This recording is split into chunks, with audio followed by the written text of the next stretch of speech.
مرحبا بكم في برنامج اليونيكوم باللغة العربية. فإلى محاضرة اليوم كونوا معنا. استهلالا نرحب بالجميع ونحيي كل الحضور، ويشرفنا الإطلالة المشرقة على الوجوه النيرة الباحثة عن المعرفة والحقيقة من أجل الوعي والتطور البشري. كونوا معنا وإلى محاضرة اليوم. فإلى هناك.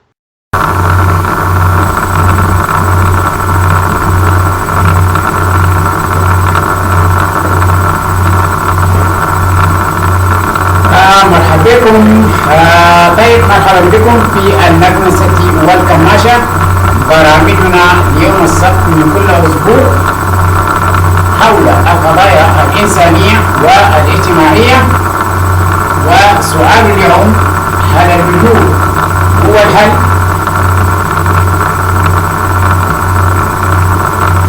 وأسئلة متتالية في نفس الإطار. هل الوجود يحقق هدفا؟ هل الوجود يضمن الاستقرار؟ هل الوجود يوفر أمنا؟ هل الوجود يؤمن مستقبلا؟ هل مواتن الوجود من الممكن أن يشكل بديلا لأي وطن آخر؟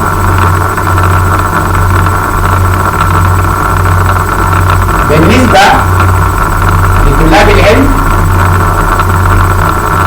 من المستويات الابتدائية، من المستويات الوسطى، من المستويات الجامعية، من المستويات العليا،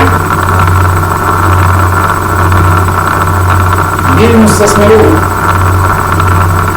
رجال الأعمال وأصحاب الأرصدة، أصحاب الأفكار والمبتكرون الباحثون عن رأس المال، للموظفون الاختصاصيون، للمهنيون الدنيا أي الآديون، عمال حرفيون باحثون عن مصدر للدخل، لأصحاب القضايا الخاصة والحقوق الإنسانية، قضايا السياسة، قضايا إنسانية، قضايا فكرية، قضايا اجتماعية، قضايا أمنية، قضايا تجارية واقتصادية. بالنسبة للمرأة، الوجود بالنسبة للمرأة، بالنسبة للرجل، بالنسبة للأطفال، الوجود بالنسبة للمفكرون والفنيون والمبدعون وأصحاب الآمال بعيدا عن المدى، أو الأفكار والرؤى بعيدة المدى. في هذا اللقاء سيكون نقاشنا لهذا اليوم. بعد الأحزاب سنواصل في نقاشنا في هذا الإطار عن الوجود، كيفياته، فوائده، تحدياته، إيجابياته، سلبياته. في هذا الإطار سيكون نقاشنا لهذا اليوم، ونتمنى أن ترافقونا في رحلة سعيدة إلى نهاية البرنامج. مرحبا بكم.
خليل.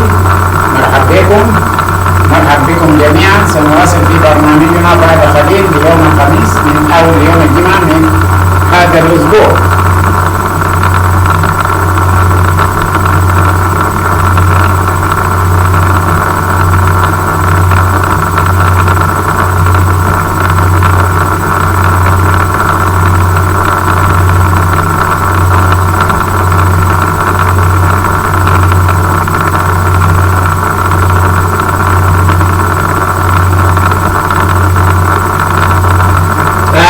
مرحبا بكم مرة أخرى ونواصل في برنامجنا في المكنسة والكماشة. مرحبا بكم في المكنسة والكماشة.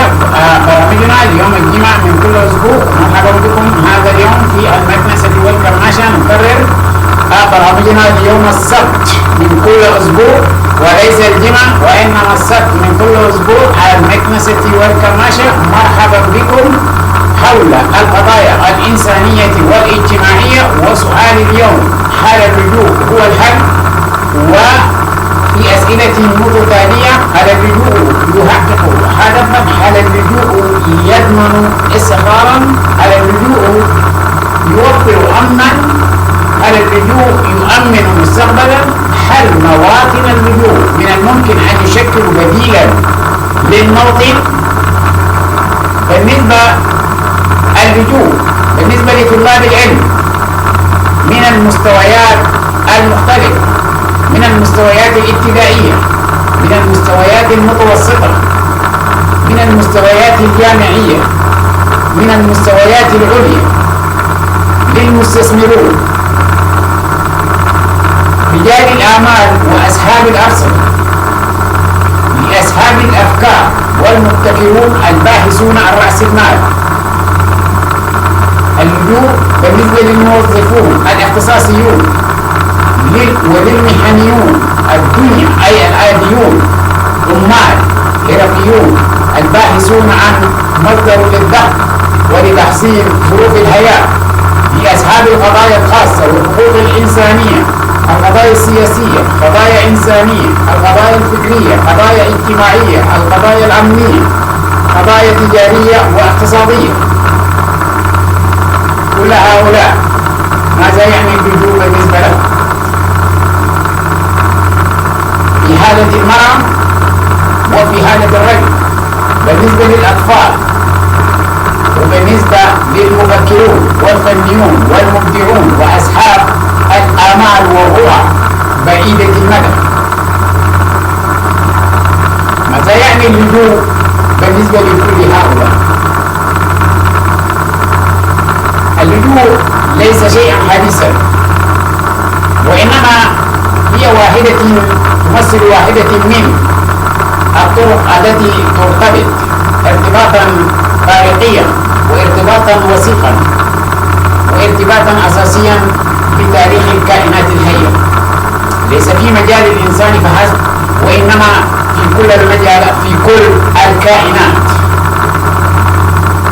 ليس في اللي هو مرتبط فقط بالكائن البشري، وإنما ترتبط بمعظم أو كل الكائنات الحية. هي بتحرك الهجرة هي مرتبط ارتباط قديم وأساسي وتاريخي بكل الكائنات، وهي تعتبر كعنصر أساسي في حياة بعض الكائنات. والإنسان إن بنى حياته على عملية اللي هو الهجرة من وإلى، وتنقل الإنسان في كوكب الأرض، وأيضا خرج عن كوكب الأرض إلى الكواكب الأخرى في الفترات الحديثة. ولذا مع تقدم الإنسان أخذ اللجوء أو الهجرة بما عرف باللجوء كصنف من أصناف الهجرة تابعا كحل من الحلول المستخدمة في معالجة القضايا الإنسانية، وأولجت من خلال المجتمعات البشرية في خلال مواجهة القضايا الإنسانية، وأخذت مؤتمرات لذلك ووضعت قوانين. أصبحت هذه القوانين هي التي تستخدم في معالجة اللي هو القضايا الإنسانية في الأوساط البشرية. وإحدى تلك القوانين واللوائح التي أخذت ووثقت كمنظومة أساسية للتعامل مع هذه القضايا المتعلقة بإشكاليات اللجوء المغنم، هي تلك ما أخذت فيه اللي هو أخذت به اللي هو 173 دولة، وتم اعتماده من خلال 173 دولة وقعوا عليه، واعتبر كلائحة رسمية للتعامل، ويتضمن حقوق عدد من الفئات الإنسانية التي اللي هو يتطلب التعامل معها في هذا الإطار القانوني حينما وجدوا كبشر في هذا العالم. وهذه الفئات يشمل عدد من الأصناف، ليس ما وقع الإنسان في أي من هذه الأصناف يحق له أن يأخذ اللي هو أو يمنح اللجوء في دولة من الدول التي تستوعب المهاجرين قانونيا. هنالك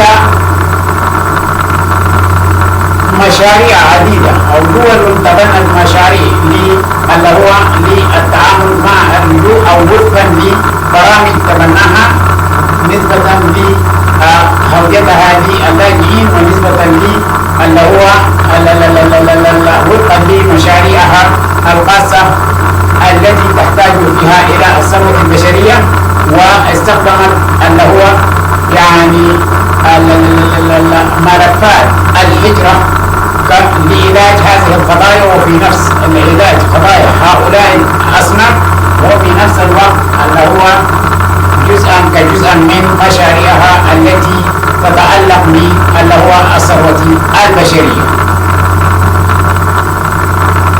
ولكن ما الأهم الذي نتحدث خلاله هو فيما يتعلق باللاجئون الغانمين أو الأصناف التي اللي هو وضع قانون عالمي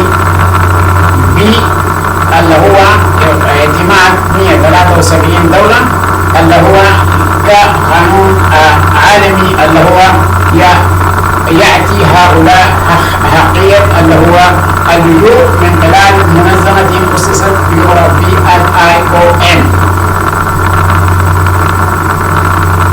وهذه المنظمة هي التي تقوم بعملية تنظيم الهجرة واللجوء لهذه الفئات، وهو ما على الشخص إلا وأن يتقدم لهذه المنظمة وتستطيع أن تحصل على لجوء.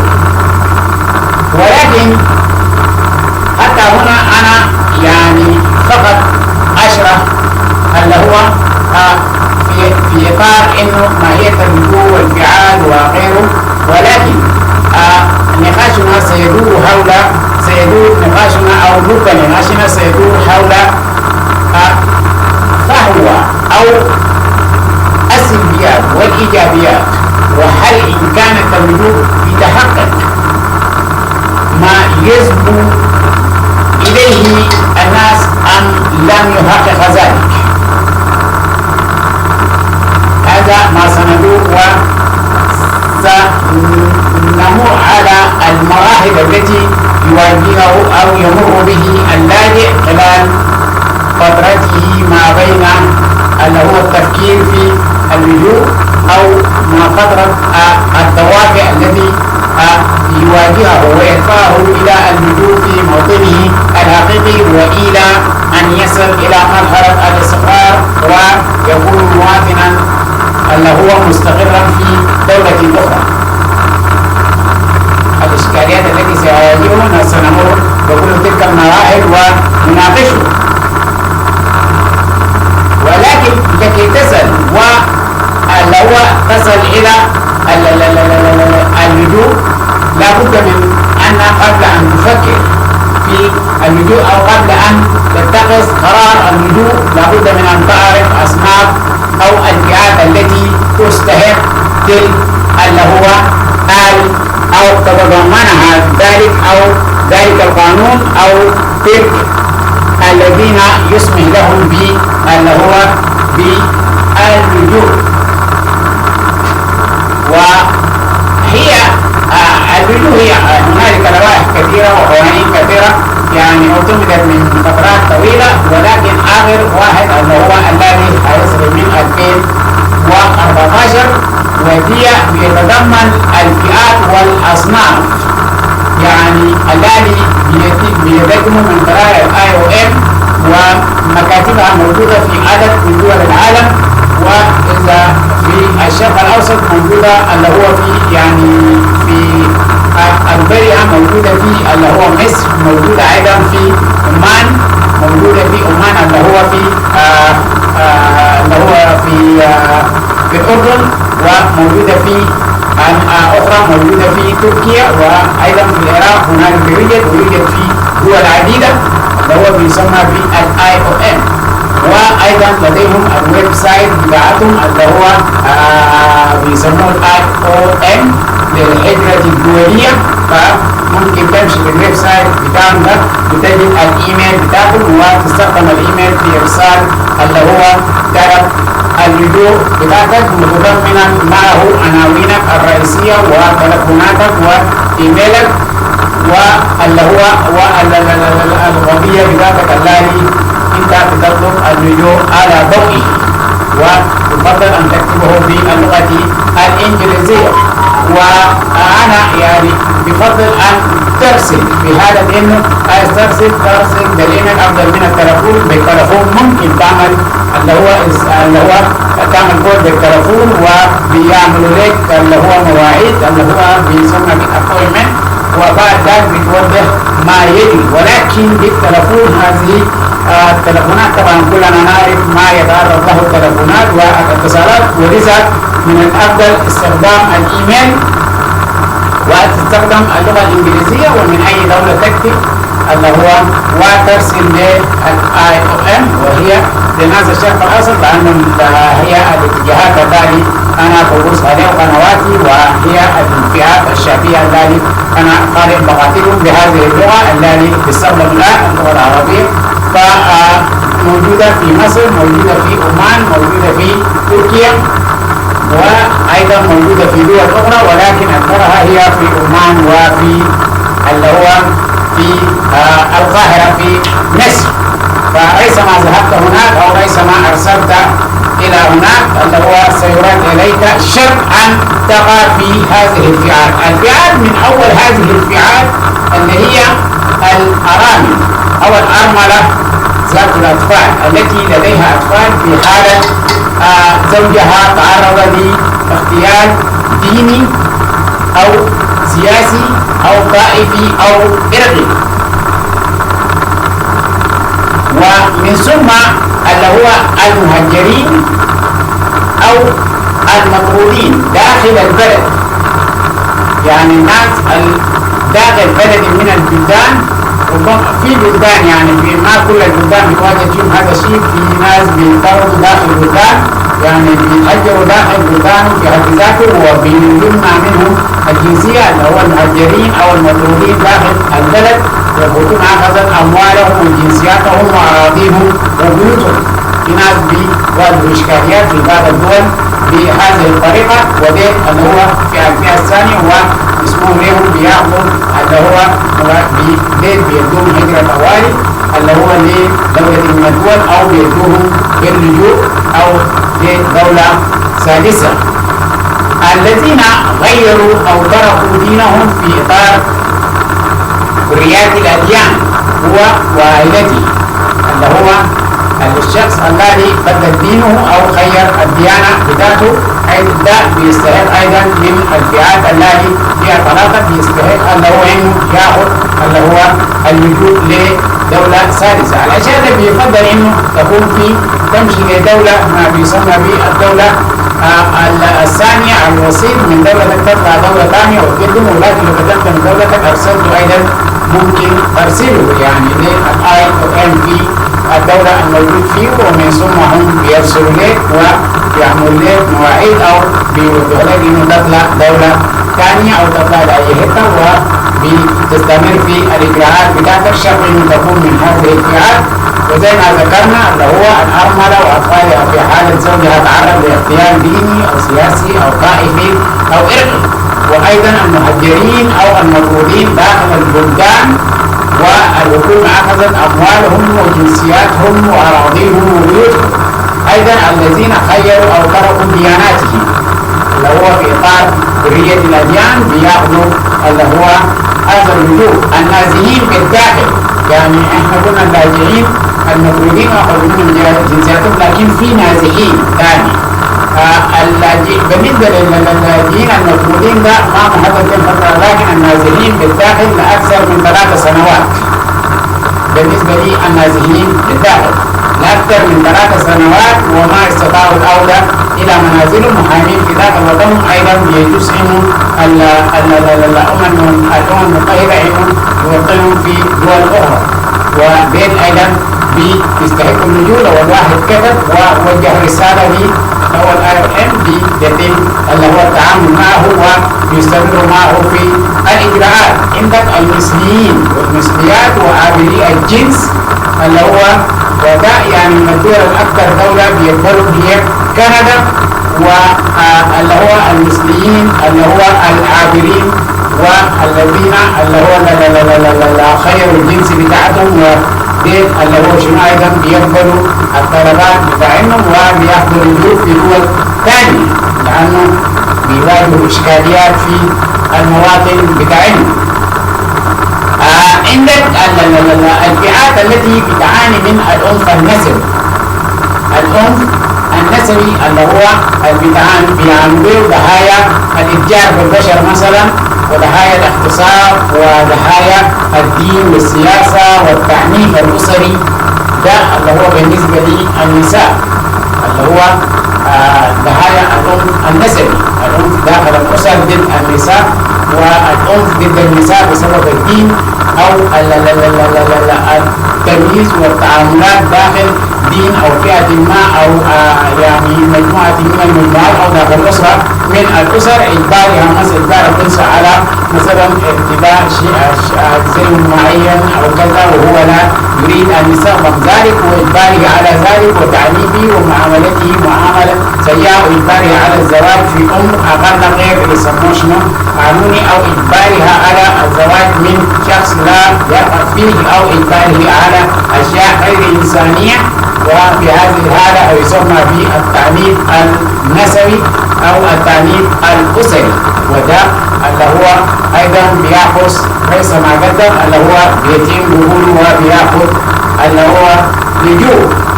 عندك المتعرضين في التعذيب داخل السجون وبقوا أكثر من 3 سنوات داخل السجون، وغالبا بنلاقوا ناس زي صحفيين سياسيين وغيره الذي وضعوا في سجن لفترات طويلة جدا، لو استطاع طلع أو إنه شهر من السجن أو طلع أيضا لو قدم بنقع اللجوء في دولة ثالثة.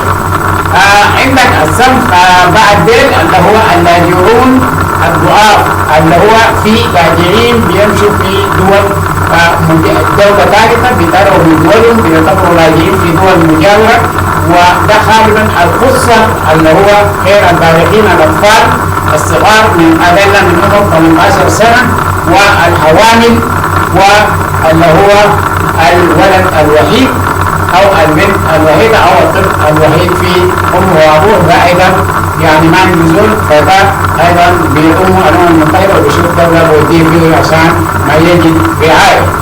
فده هي الفئات. إذا مثلا أنت رأيت إنه أنت واحد من هذه الجهات ممكن في أي وقت إنه من حقك إنه تقدم ويتم يعني شرط إنه تثبت الأدلة وترسل عبر الإيميل للIOM. تمشي في الإنترنت وتجد اللي هو الويب سايت للIOM وتجد الإيميل بتاعتهم وتكتبه باللغة الإنجليزية وتجد شخص تقولين وترسله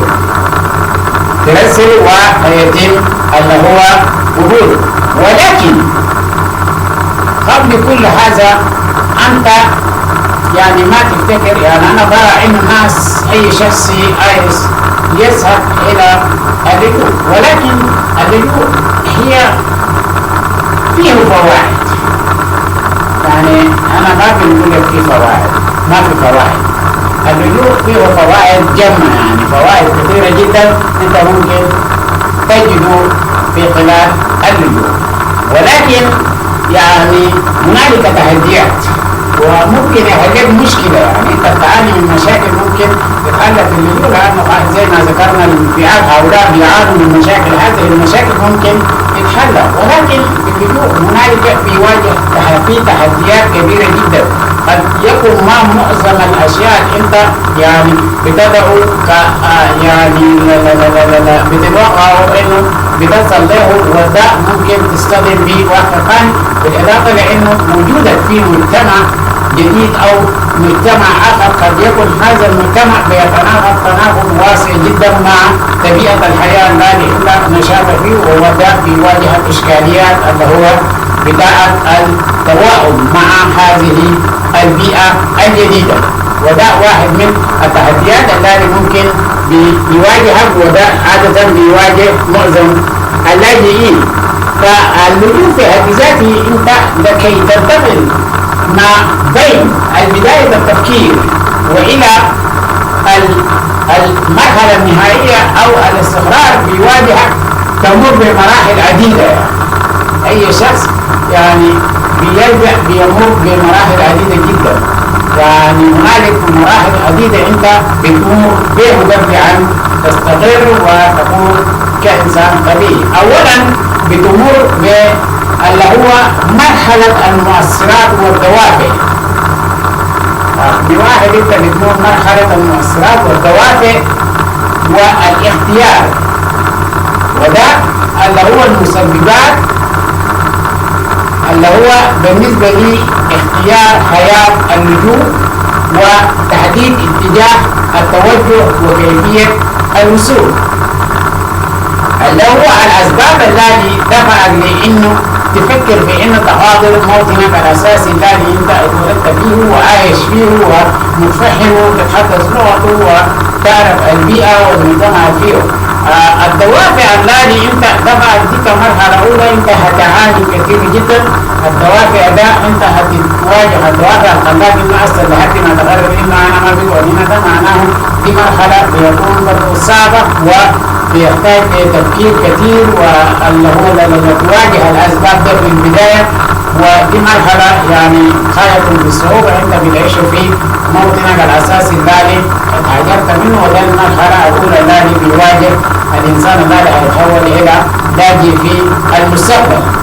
المسببات واختيار وتحديد اللي هو اتجاه التوجه، يعني على اساس انه تحدد انه تعمل شنو. انت فكرت انه انا ما عايز اعيش في هذه البيئه ولا بد من انه نبحث عن بديل، عن بيئه بديله او مجتمع بديل او دوله بديله، وهنا يعني هتعيش في وضع نفسي في ضغوط في تفكير يعني لفترات طويلة، يعني والتحديات بتاعت اختيار انه تختار انه انا اخاطر.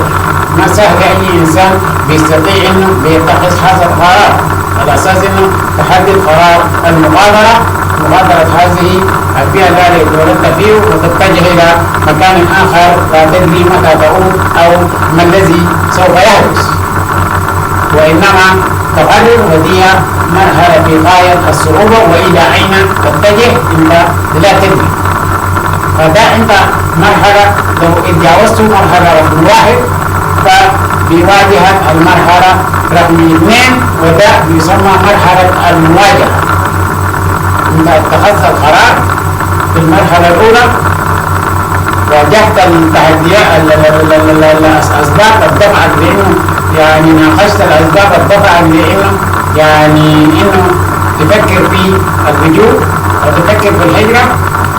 ناقشت الأسباب ده تمام إنه ده أسباب كافية إنه أنت تفكر في إنه تغادر من هنا، يعني معناه بيواجهك المرحلة الثانية وهي مرحلة المواجهة مع القرار الذي اتخذته إنه تغادر. هنا تجي تدخل في المرحلة الثانية مرحلة المواجهة، وده اللي هو إدارة الدولة الثالثة وإدارة الهجرة وقضية اللي هو اللجوء واللي هو وإيجاد الحلول. هنا اللي هو أنت استطعت إنه تتخذ قرارك بالهجرة، واستطعت إنه يعني تتخذ القرار، واستطعت إنه تعبر، حددت إنه الاتجاه اللي أنت يعني تعبر إليه وتبدأ رحلتك ومشيت وعبرت هيواجهك اللي هو دخولك للدولة الثالثة.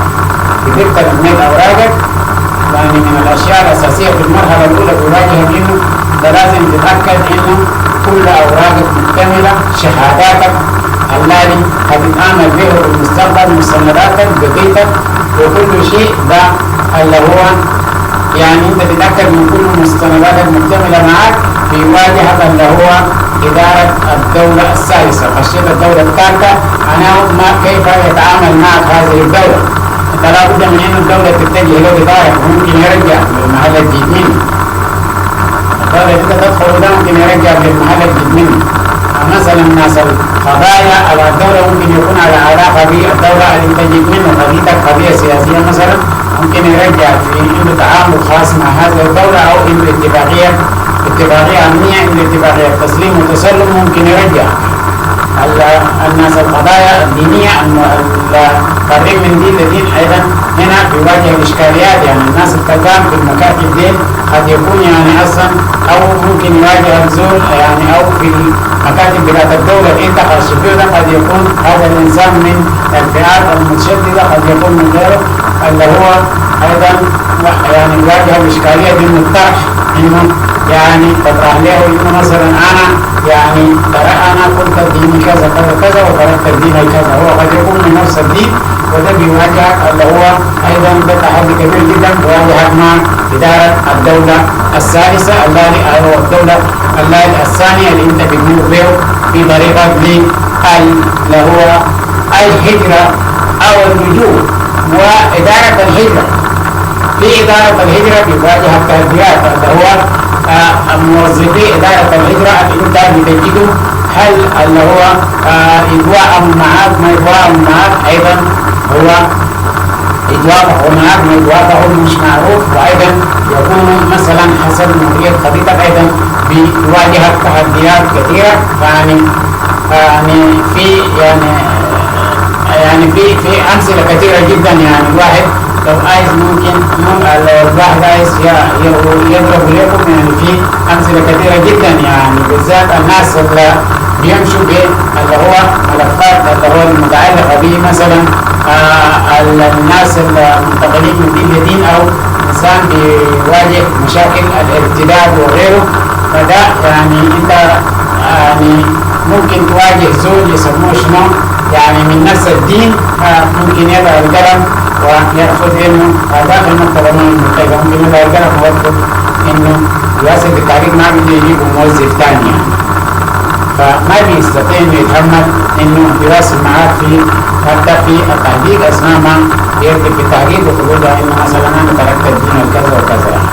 فده كل اشكاليات بيواجهها اللي هو في انت لسه في المرحلة الثانية اللي هو مريت بإدارة الدولة الموجودة. وأي إدارة دولة أنت بتمر بالإدارة الرسمية لهذه الدولة مو مباشرة أنت بتمشي للهجرة، بتمر بإدارة هذه الدولة بأوراقك الرسمية، بتكون أوراقك من هذه الدولة ومن ثم تلك الدولة هي التي لديها يعني مكاتب تابعة لهم موظفين موجودين والمكتب يكون تحت إدارة هذه الدولة وتأمينه اللي هو الإدارة بتاعت الشرطة بتاعته، يعني هي اللي بتمررك لهذه وهي اللي بيأمن مكان سكنك على غيره إلى ومكاتب الهجرة الموجودة بيكون والموظفين الموجودين هم من مواطني تلك الدولة.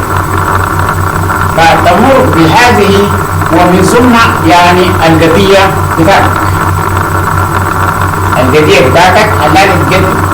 هل هذه القضية مثلا يغني مكتب هي قضية حقيقية أم غير حقيقية؟ أدلتك الموجودة قد يكون يعني أنت بتعاني وما بتستطيع إنه تقرأ القضية بتاعتك، وممكن إنسان إنه يديك يعني أو يكتب لك سند أو كيس حقيقي أو قضية حقيقية على أساس إنه تقدم. فده مشكلة في غاية الأهمية. فلا بد من انه الحق بتاعت القضيه او حقيقه القضيه او الادله التي بتدعم القضيه التي انت من اجله طلبت الوجود، ده شيء ضروري جدا يعني. فدي اللي هو شنو؟ اللي هو هنا يعني ايجاد الدوله الثالثه او ايجاد العقول ذاته منهم هم قبل ما يجي دوله ثانيه يعني ثالثه، وانه يبحثوا لك عن كون يقدروا هم ذاته انه انت تستحق الوجود. يكون في الشروط بتاع اللجوء لتدخل في الفئة التي انت قدمنا القضية بتاعتك في إطار فئات الفئات اللي ذكرناهم اللي هو 8 أو 9 فئات التي ذكرناهم انه تدخل في تلك الفئات، هو اللي هو انه تكون مريت اللي هو من إدارة الدولة الثانية، وتكون مريت اللي هو من مكتب الهجرة وجيب له اللي يسموه شنو بتاعتك وغير تلاقي والدور بتاعك اللي هو لاجئ في تاريخه في اللي هو الهجرة. لسه انت ما وصلت للاستيطان، انت لسه في مرحلة بتاع الدخول في الدولة الثانية يجيبوك لاجئ. انت مشيت خطوتين، لسه امامك خطوات كثيرة، 8 خطوات، لسه امامك 6 خطوات ثانية. بيواجهك تدخل مريت من ده بيواجهك المرحلة الثالثة، ودي المرحلة الأولية. أنت بتجيب ذلك إذا خشيت في المرحلة الأولية الحصول على دولة الاستيطان. ملفك بعد ده يعني بيشيلوا الآية بيكون بيشيل ملفك ده بيبحث عن دولة التي بيقترب، وده المرحلة الأولية بالنسبة للكلاجئ. بيبحث عن دولة ربما تبقى هنا 6 سنة ما في دولة يقدر يدخل الكيس بتاعك، ربما ما يتم 6 أيام أو أسبوع يجي دولة يشيلك. ممكن تبقى هنا 6 أيام 6 سنة، ممكن تبقى 12 سنة 10 سنة ما تلقى دولة يشيلك. ده وفقا للقضية بتاعتك. ولذا يعني هنا على أساس إنه في المرحلة الأولية الحصول على دولة الاستيطان ومن ثم السفر والوصول، يعني انت لو اصلا في دوله قبلك ايضا بياخذ اجراءات طويله جدا، تحقيقات، بيحصل عمليات توافق بين الكلام وبيجوا بيعملوا لك اجراءات بعد فحوصات الى غيره، ده ايضا بياخذ وقت. يعني من الدوله خلاص جبلك طوالي بيشيلك، لا بتاخذ فتره. هم بيرسلوا لحد ياخذوا كتبهم على كيفهم، بياخذوا كتب مكاتب بيرسلوا لك يسموه شنو؟ رسلوا جاء بيجي بيحدد معاه مره مرتين 3 بعد ذاك بيشيلوه، يعني بعد ذاك بيشيلوه. ويعني لو انت لوحدك او مثلا عايز تضيف ناس معاك في هذه الفترة، وده يعني من الاهم انه ما تيجي لوحدك، من الافضل انه ما تيجي لوحدك يعني. فيعني واحد من الاشياء من تكتشفه مستقبلا انه جيتك لوحدك هيكون له تاثير سلبي، وممكن تضيف اللي هو يعني شخصي معاك يعني. لو اي شيء صديق على اساس انه يجي معاك مثلا كزوجة او اللي هو يعني زوج، افضل من انه يعني تهاجر لوحدك، لانه بيواجهك تحديات لسه جايه في الفترات الخاليه. تنتقل من هناك وجدت مثلا دوله ذات الاستيطان وقرروا السفر بتاعها، ممكن احيانا يقول لك خلاص جندوب وتاخذ سنه، تاخذ 3 سنة، ممكن تاخذ 3 سنة بعد ذاك انه يجوا ويشيلوك يودوك، وبعد ذاك يقول لك سافر. فهنا سافرت انت خلاص بقيت راجل ووجدت دولة ثالثة وسافرت للدولة الثالثة. هنا بتدخل أول وصولك بتدخل في مرحلة الاستضافة.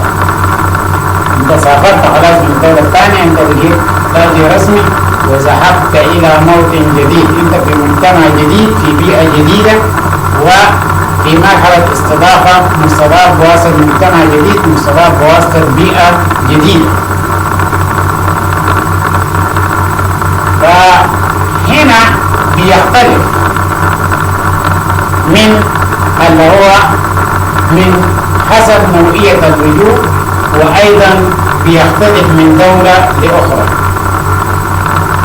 حسب نوعية لجوءك، وأيضا نوعية اللجوء اللي أنت جيت به، وأيضا بيختلف اللي هو الإجراءات اللي هو بعد قبولك وسفرك بيختلف من دولة لأخرى. يتعاملوا معك كيف، يودوك ينزلوك وين، بيجي بيستقبلك مين، هل بيودوك بس ويدركوك خلاص نمشي، وصلت المطار، من المطار من السلامة هل بيأجروا لك بيت، هل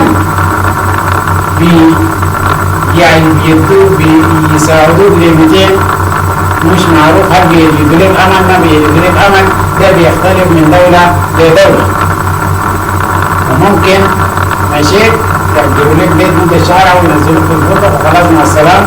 ممكن يأجروا لك بيت 4 شهور، ممكن يدوك اللي هو كارت بتاع الأكل لفترة بتاع كذا وقت، ممكن يساعدوك ماليا لفترة، ممكن يجيبوا لك ملابس، ممكن يلموك مع منظمات هي بتستضيف. وعادة معظم الحالات أو 99% في منظمات أو اللي هو مجموعات بيسمون بالتشاريتي أو اللي هو التشاريتي أو المنظمات الخيرية أو الطوعية أو الوكالات الخيرية. وكالات هي بيكون غالبا وكالات تابعة لجهات اللي هو كنسية، بعدها تابع لجهات يعني أنشطة اجتماعية وغيره، بيكون بهذه الأشياء القوية وغير المستقبلون. الدولة بيدفع النفقات بتاعتها، وهم بيقوموا بعملية التوظيف من خلال متطوعين هم بيساعدوه، بيجوا بإيجار بيت، بيجوا بيت بيأجروه، بيجوا اللي هو الأشياء اللي بيحتاج كله تنظيف كهرباء ولا شنو على اللي هو الأشياء اللي أنت بتقوم به بعرفوك بالأماكن على غيره. ده كل فترة اللي هو مرحلة الاستضافة. ومن ثم مرحلة الاستضافة زي ما قلنا بيختلف من دولة لأخرى ومن نوعية وجود لآخر، لأنه الوجود احنا زي ما ذكرنا أصنافه جبال اللي هو كتار. يعني عندك مرحلة اللي هو بيدخل في مرحلة بعد الاستضافة، تدخل في مرحلة الإعداد. انت نازل استضافوك وبعد ده فترة الاستضافة ده يعني جزء منه توالي مباشرة انت بتدخل في مرحلة الإعداد. انت بتبدأ تجهز بعد بنفسك لمواجهة كإنسان جيت في بيئة جديد، وعليك انك تتحمل مسؤولية نفسك بيواجهك اللي هو مرحلة فترة بتاعت دراسة، تعيد نفسك بعد ده ومواجهة ظروف البيئة ومتطلبات حياتك، دراسة لغة، تعليم سواقة، البحث عن أمل، هل هم هيجدوا لك أمل، هل الأمل ده يوافقك ما يوافقك، يعني تبدأ تبحث بطريقتك، هل عندك حرفة معينة مثلا ترجع انك تستخدمه. فده اللي هو بيواجهك. وهنا بيختلف انا زي ما ذكرنا في الفقرة الرابعة انه نوعية اللي يسموه شنو التقبيلوه، لانه في الناس اللي بيجوا به اللي هو الجرين كارد او بيجوا به الهجرة بتاعت اللوتري، بيختلف من الناس اللي بيجوا اللي هو من اللجوء الثاني، اللجوء المعسكرات اللي هو الفترات الطويلة اللي بيعبروا بالدولة الثالثة وكده. بيختلف من ده. زي ما قلنا اللي هو كنا في الفقرة 5 مرحلة الإعداد، دراسة لغة، تعليم سواقة، والبحث عن عمل، لأنه معظم المواصلات يعني في الدول المقدمة دي تلقى الناس كلهم سائلين على رأسهم، انت بتفكر في انه تعمل عربية أفضل من انه تعمل اللي هو يسموه شنو. فبرضه بيواجهك تعليم سواقة ماشي سهل، بالإضافة لأنه مرحلة لو تعرف سواقة تكون كويس جدا بيساعدك. مرحلة الإعداد ودراسة اللغة أيضا شيء مهم جدا، من أهم الأشياء اللي بيواجهك هو مسألة اللغة. اللغة واحد من الأشياء اللي ممكن يعطلك لفترات طويلة، وإذا كان كنت بتجيد اللغة ويعني جيد فإذا ممكن يساعد اللغة الجهة أو الدولة التي أنت ماشي تستخدم فيه أو البيئة اللي ماشي تستخدم فيه. يعني استطعت إنه ممكن أحيانا يأخذ معك سنة على أساس إنه هذا المفروض ممكن يأخذ معك 5 سنة وما تتعلم اللغة. ده بالنسبة وغير الناس اللي عايزين مثلا يدرسوا. فاللغة مهم لأنه بيواجهك في إشكاليات في الشغل، يعني نوعية الشغل اللي ممكن تشتغله الأشغال بيتطلب إنك تكتب وتقرأ نفس اللغة، ويعني بتتعامل مع الكمبيوتر وغيره. يعني معظم الأشغال الجيدة اللي هو بيتطلب إنه تعرف اللي هو التعامل مع الأجهزة الإلكترونية. فده يعني بيواجهك إشكالية اللغة في المقام الأول يعني. ولذا ده في مرحلة الإعداد هيواجه الكلام دي يعني. بالإضافة لأن حتى ولو أنت جاي طالب عايز تدرس يعني أيضا بيواجه هذه الإشكالية. نجد المرحلة الخامسة مرحلة الانطلاق. أنت درست اللغة، لفيت عرفت البلد، عملت رخصة السواقة، سايق بعربيتك، لفيت عرفت الشوارع، وجدت يعني وجدوا لك امل او وجدت امل يعني مهم شغل بتاع البدايه ده باي شكل من الاشكال. مشيت عمرك عرفت البلد، بتجيب تطلع براك تلف لوحدك تمشي وتيجي، معناه خلاص انت عرفت تتكلم تتخاطب مع الناس، بتدرس لغه اذا عرفت على بعض الناس. بيواجه الاشكاليه في مرحله الانطلاق. مرحله الانطلاق ده اللي هو تحديد اتجاهات السير وحجم الخطوات وفقا للهدف جول، اللي هو طبعا انت خلاص ضمنت انه انت يعني مواطن في مجتمع جديد في بيئة جديدة في دولة جديدة. فهنا بتبدأ هذا هدف وفقا للشيء اللي انت جيت من اجله، وده بيوقف عليك انت مجرد انسان عادي بس جاي تفتش في حته جاي صغير عم جاي انه عندك هدف عايز تحققه. بتبدا انه تبع الاهداف بتاعتك او ما يسمى بالجول، بتبدا هدفك البعيد ان انت عايز تعمل شنو،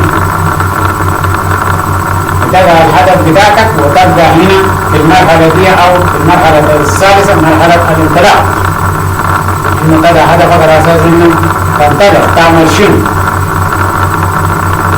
انت جاي بس خلاص انا يا هو الشغل انا انزل شغل 16 ساعة شغل، هنا شغل متوفر بقوم لساعة اشتغل شغل تقيل، اجهز ابني عمارة في بلدي، اعمل كذا، ابني عمارة هنا، اشتري بيت هنا، اتزوج، انا شنو ولا ادرس. يعني ده هنا مرحلة انك تنطلق بواجهك ادرس كذا سنة، في خلال كذا سنة أنا بحصل على الماجستير، بحصل على البكالوريوس، بحصل على الماجستير، لو عندك بكالوريوس بحصل على الماجستير، بحصل على الدكتوراه، بعمل بروفيسور تحدد ونرجع مثلا نقول شغل كذا كذا كذا في بلد هناك أو نعمل كذا أو خلاص نستقر هنا نبني هنا نعيش هنا نبحث عن زوجة هنا كذا. ده كل أشياء بيواجه أو نجيب زوجة من هناك من بلد، ده كل أشياء اللي هو في مرحلة الانطلاق. انت في النقطة السادسة بتبدأ تخطط لهذه الأشياء. فده بيواجهك بيجي المرحلة اللي هو السابعة، تجي تدخل في مرحلة توظيف الفرص. الفرص التي ممكن يواجهك أي فرصة. يعني انت مثلا التوافق بين نوعيات الدراسة، نوعيات العمل، ومتطلبات الأسرة والمعارف ومتطلبات الحياة. انت بدأت تخططت انه بدأت تخطط انه وبدأت تخطط في المرحلة السادسة من مرحلة الانطلاق، انه انا خلاص ماذا خطتي داير نعمل ايش احلامك اللي انت واجهه فجأة تصطدم في المرحلة او بواجهك في المرحلة السابعة اللي هو شنو؟ اللي هو كيفية التوظيف، لأنه هيواجهك اللي هو كيف انك توافق بين نوعية الدراسة اللي انت اخترته انه داير تدرس، ولو انت اخترت انه داير تدرس، والامل لازم لو انت الامل الذي تختاره بيواجهك اشكال، انت لازم تشتغل، لانه هنا انت خلاص بيواجهك يعني متطلبات، والخطه اللي انت وضعته ده يعني هل الخطه ده داير قروش ايضا، في نفس الوقت بيجيب متطلبات الاسره والمعارف من هنا ايضا، انت خلاص بديت في دوله يسموها شنو، بتجي هنا عايزين تقوم الدولار من التراب وترسي، وده بقى الناس بيتاخدوا كده، فانت هتعمل كيف هنا توفق بين الاشياء دي، كيف اللي هو انه كيف انه الفرص الممكن يسمح لك انه توظف كيف الاشياء ده نقطة في غاية الاهمية، متطلبات الاسرة واسرتك ومعارفك ومتطلبات حياتك، انت حياتك هنا ايضا في متطلبات، انت العربية داير انشورنس، داير ايجار بيت، داير تأجر تسكن كويس، داير يعني عشرات الاشياء اللي هو مشيت عملت يسموه حادث الدوك تيكت لانه سايق عربية مشيت، ده كله مشاكل هيواجه، فمشاكل كثيرة جدا، بالاضافة لانه ضرائب ولا غيره، انت لازم تشتغل على اساس انه يعني تدفع ضرائب، وعلى اساس انه تدفع الايجار بتاعتك بتاعت البيت لانه بيجيب مسؤول، في نفس الوقت يعني بيواجهك كل هذه التحديات، والاسره هناك ايضا عايزين انت بتفصلون يعني.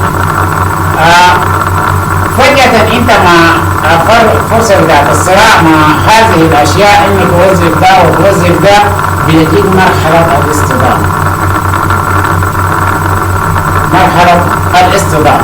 مرحلة الاصطدام ودي معارك لا تنتهي وهجمات مرتدة لا تتوقف، ودي انت يعني الاشياء اللي انت بتحلم بها بتجد داخل او تشوف كل شيء، يعني في الدول المتقدمة ممكن تشوف كل شيء انت بتحلم به داخل زجاج سميك، تدور حوله ما في باب، تحاول تكسره، الآلة اللي انت تترك بها على اساس انك تكسره ما في، ده نظرتك، وده الحته اللي انت تزال يعني داير هنا تشغل عقلك تشغيل دقيق، وده الحته اللي انه بيتلاشى فيه المختلف، تلف وتدور حول اللي هو يعني ده التخيل، يعني تخيل نفسك تلف وتدور حول بلوره بتاعت ازاز او حول جسم زجاجي في داخله كل ما تهدم به، زي الناس اللي بيهلموا بالجنه، يلف وتدور حوله تفحص الباب بتاعته على اساس انه تدخل، وكل ما تعلم به تراه داخل في الجسم الزجاجي او المجسم الزجاجي، تراه كله بداخل ويلف وتدور عليه ما في داخل، ويعني تترك تبقى السوشيال تفكر بانه تفتح الى ان تتلاشى.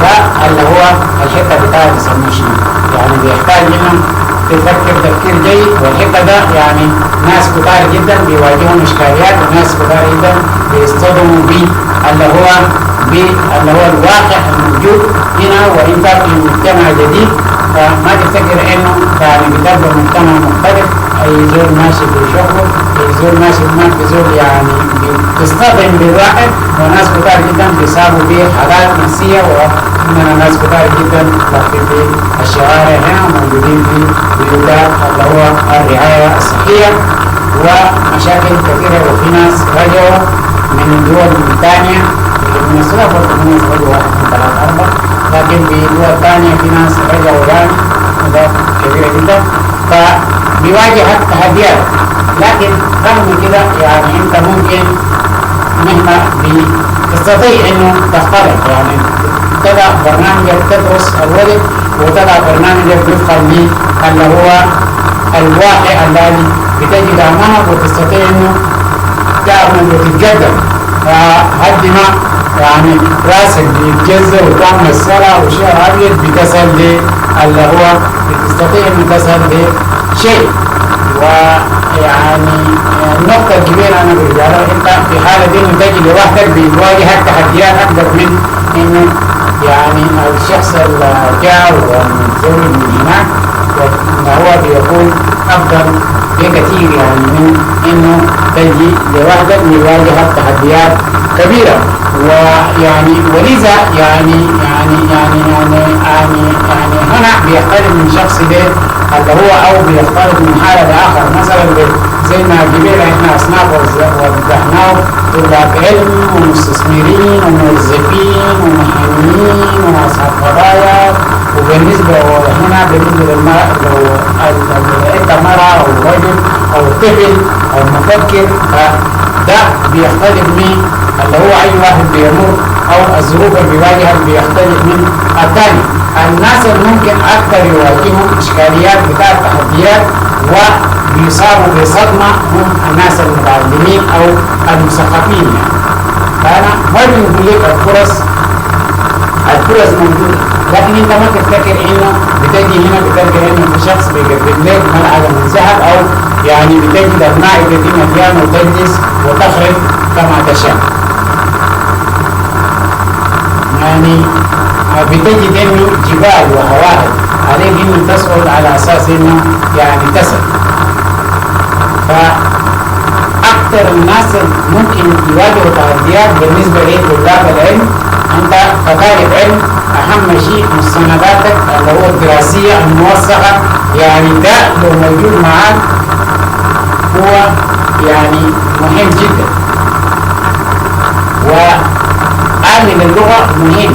انت بتجي يعني ممكن تجي بكالوريوس او تجي بماجستير من هناك، لكن بواجه التحديات. ممكن تكون انت دكتور او بروفيسور، لكن هتضطر انه على اساس انه توقف انت انسان طالب.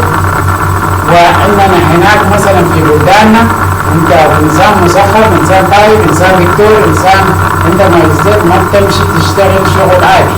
هنا لابد من انه يعني ممكن تمشي في ملعب تشتغل تلقى خسارة بتاعت سرور. هنا بس يسموها شنو الخسارة بتاعت ملابس ولا سرور تشتغل. انت دكتور والبلاد فاشتغل يعني. بس هنا الغسالات ما زي هناك. لو سهم ولا ثواني انت شغال في مطعم ولا شغال في اللي هو شغال في يسموه شنو شغال في غسالة بتاعت ملابس، هو بيختلف عن الشغل كله كهرباء، الشغل كله أجهزة. انت تشيل تغشش أخذت الكتاب أخذت بالكمبيوتر واللي هو أمشي تربي وصل يمشي. نفس الشيء ساعات غسالات كبيرة اللي هو شيل رز في يسموه شنو بالقالب، أشيل جوا وأدخل اللي يسموه شنو بيشتغل أو يشيل كده بس يمشي للملعب جوا. فده يعني في النساء الشغالات في اللي هو في بنات هم شغالات اللي بيسموه شنو اللي بيوزن البتاع هم بينزلوا الميزان ويوزنوا في بيسموه شنو أمام اللي هو الطباخين. فده بيواجه يعني ده من الاشياء الناس اللي ممكن تصل لحاله هذا الصدام من الدكتور، وفجاه تجي الناس المتطوعين الثاني فممكن يبحثوا لك الشغل لانهم هم متطوعين بيبحثوا الشغل التاجرين هنا اللي هو بيكون مكتب بتاع شغل او المتطوعين الموجودين في اللي هو في الشارتي بيبحثوا لك عن الشغل. يعني ممكن يودوك انت دكتور يودوك في مطعم على اساس انه تشتغل يقول لك هيجينا شغل بيمشوا هم بيبحثوا عن فرص بتاع العمل وبيجيبوا يعملوا ثلاثة بيجوا مثلا في مين ده يشتغل مين ده يجوا يودوك. يعني ممكن يودوك مطعم يودوك في غسالة، ممكن يودوك في فرن يودوك في حتة. انت كدكتور ولا كأستاذ بتشوف الشيء ده، إذا ولا مهندس بتشوف لكن ده الجهاز يعني من البداية انت لو ما اشتغلت رجال في ناس يعني رؤساء دول حاليا كانوا في الوجوه هنا شغالين مطاعمهم كانوا شغالين في وبابا ومعروف الناس بيعرفوه يعني. فانت بتشوف انه بس هي الاشغال بتاعت الشركات وغيره يعني اشغال محصرة جدا، وشغل كله اللي هو شغل يعني أجهزة وتكنولوجيا ما زي اللي هو هناك. الشغل بشوية بيختلف يعني من الشغل في عالمنا الثالث يعني. بالإضافة لأنه شغلك بيكون وسط بيئة اللي هو يعني البيئة الموجودة بيئة خليط من نساء رجال ممكن لو كنت تشتغل تلقى 20 مرة وانت راجل شغال وسطهم، او 20 بنت انت راجل ولد شغال وسطهم، او يعني 20 رجل انت بنت شغال وسطهم، او تلقى جزء كبير جدا من البنات 10 20 30 40 بنت، وتلقى 10 50 60 ولد شغالين في نفس المحلة بتكون شغال معاهم، يعني شغالين بنفس الطريقة يعني. فده انت كطالب يعني معظم الطلاب حتى ولو الرجال بيشتغلوا شغل بتاع التاكسي وشغل بتاع اللي هو زي ما هسه ظهر اللي هو اشغال بتاع اوبر واشغال بتاع الدليفري اللي بينقل الاكل وكده، الدليفري بتاع الاكل والحاجات الثانيه، ده ما من البدايه انت ما يعني ما بتتمكن من انه تشتغل شغل بتاع تاكسي وغيره، ما لم انه في فتره معينه، يعني لما كان التاكسي هو اللي هو بتكون سايق لمده 3 سنة ولا كده، بعد ذاك يعني ما يكون عندك حوادث، وانت اكيد جاي جديد اذا قمت سواقه كيف بيكون عندك حوادث، معناه ما بيسمحوا لك انه تسوق تاكسي يعني. فده يعني ايضا الا بعد فتره بعد ذاك من افضل الاشغال بالنسبه للطلاب انه اللي هو تعمل في مجال التاكسي وبعد ذاك تمشي الدراسه بتاعتك. يعني صراحه مواجهه التحديات وبعد شويه يعني تدخل في مرحله في الصدمه، تصطدم لانه ما حتستطيع ان تواصل الدراسه. ما تستطيع ان تواصل الدراسه. يعني انا في فتره من الفترات انا كنت بدرس، يعني بدرس في فتره من الفترات، يعني كنت بدرس يعني في كليه او في معهد من المعاهد، وكنت بدرس هندسه زراعه وانتاج في معهد. فانا بدرس الحصه بتاعتي حوالي الساعه 11 والمسافه 45 دقيقه، وما كنت سايق بالكتاب، وبشتغل بالليل الساعة 9. الساعة 9 بالليل بنكون شغال، بيمشي يعني بيشتغل بالليل، بطلع من الشغل الساعة 6 صباحا. الساعة 9 أنا المفروض أتحرك من المدينة ده 45 دقيقة وبدخل الفصل الساعة 11، يعني ما نمت. جيت يعني بيجي من الشغل من هناك حوالي يعني احيانا بتاخر بيجي حوالي الساعة 6 مساء بصل المدينة، وببدأ الشغل الساعة 9. احيانا 3 ايام انا ما بمشي البيت، يعني ممكن بنوم 15 دقيقة في الفترة بين حصة وحصة، او بنوم يعني 15 دقيقة في الفترة بتاعت بين البريك بتاع الشغل. ده في فترات يعني، وانا يعني فده كان تأثير سلبي جدا في فترة من الفترات يعني. فده من الاشياء اللي ممكن بواجهها. اخطر شيء الناس بيصطدموا بالواقع هنا وبواجههم التحدي هم طلاب العلم والناس اللي بيجوا مع حريم تأهيل عادي. الانسان العادي الجاي بس الناس بتاع الفئة بتاعت انه زي ما نسموه اللي هو اللي سميته معنا مش موظفين، اللي هو العاديين المهنيين العاديين، ديل اللي هو عامل بس جاي يحسن وضعه، او الناس اللي نشروا في ليبيا وطلعوا مهاجرين، الزول كان اصلا من غنم بتاعته وفجأة لما خش ليبيا ودي شغل بتاع ليبيا ده كشغل معسكر ومع قضايا بتاع دارفور وقضايا بتاع جبال النور وغيره ده، وكتب الكيس بتاعته وشاركه. الناس الزيتين يعني هو انسان عادي يعني بكون مبسوط ذات بتفاجئ فجأة تلقى شغل في مصنع، يمشي يشيل شوارات ولا يغسل الصحان ولا بتاع يندرج مع الناس. هذا بدا خططه وبعد شويه يتعلم سواقه ويكون سواق تراك. ده ممكن يعني خططه هو بس انه داير يعمل قرش، ده بيمشي طوال. هو القرش ده بيجيه ده يعني بيطلع ايجاراته بيطلع ميلاده بيطلع غيره، هو لانه ما عنده شيء ثاني في راسه، انما يعني كل ما في موجود في راسه. الانسان اللي بيصطدم هي الفئات الاخرى، الفئات المثقفه. الفئات المثقفه هي ذلك الطلاب وغيرهم يعني. فانت كطالب مواجهه تحديات كثيره، ولذا يعني فلا بد من كيفما يكون انت كطالب الدراسه هنا نوفر كل انواع الدراسه. ما في حاجه بقول له مثلا يعني اللي هو الجانب بتاع انه يعني انا علمي ولا ادبي ولا غيره. الشيء اللي انت داير تدرسه ده هم بيشيفوا يعني انت الشرط اساسي انه تكون كموقع ما سنه في بلدك وشهادتك عندك شهاده موثقه. بتاخد امتحان دخول لما تيجي تدخل لاي معهد بتاع دراسه عليا او لاي معهد بتاخد اللي هو امتحان بتاع الدخول، او لاي جامعه بتاخد امتحان بتاع الدخول. عندك الفرصه يعني مش ضروري انه انت مباشره تمشي للجامعه بتاع اللي هو بكالوريوس 4 سنوات يعني، لانه في جامعات ممكن يديك اللي هو البكالوريوس في 2 سنين. بالاضافه لانه يعني في معاهد انت ممكن تدرس تمشي لمعاهد تاخذ دبلومه بتاعت سنه، وبعد ده اللي هو تحسن شغلك وتدريجيا، وحتى هم هنا بيعملوا نفس الشيء. وبعد ده تنتقل اللي هو لقيت شغل وحليت بعد اشكالياتك لقيت شغل افضل، بتقوم تساعد في الدراسه بتاعتك في المرحله الجايه. وعلى كده يعني الناس الموجودين في امريكا دائما بتلقاهم انه الواحد بيقضي فتره طويله من الدراسه لانه بيمشي باللي هو ستيب باي ستيب، خطوه من خطوه بينتقل لخطوه من خطوه، بعد بيشتغل فتره بعد ثاني بيرجع. ده عشان كده سرعان ما بيكون طويل ولسه اللي هو عندنا الواحد تلقاه عنده برنامج ومشغول باشياء كثيره جدا يعني رغم ظروف الاهل وغيره. فده بالنسبه للطلاب يعني الاشكاليات اللي ممكن يواجههم، وما تتوقع انه انت تجي طوالي بيواجه طوالي تلقى اللي هو الدراسه يعني هي في في اللي هو الشيء ممكن انت بتجده كذلك اللي هو بيدوك في شيء بيسموه المساعده بتاعت الطلاب، وده بيدوك اللي هو ما يغطي الدراسه بتاعتك كسلفيه لمده 25 سنه، بيرجع بعد 25 سنه بعد التخرج.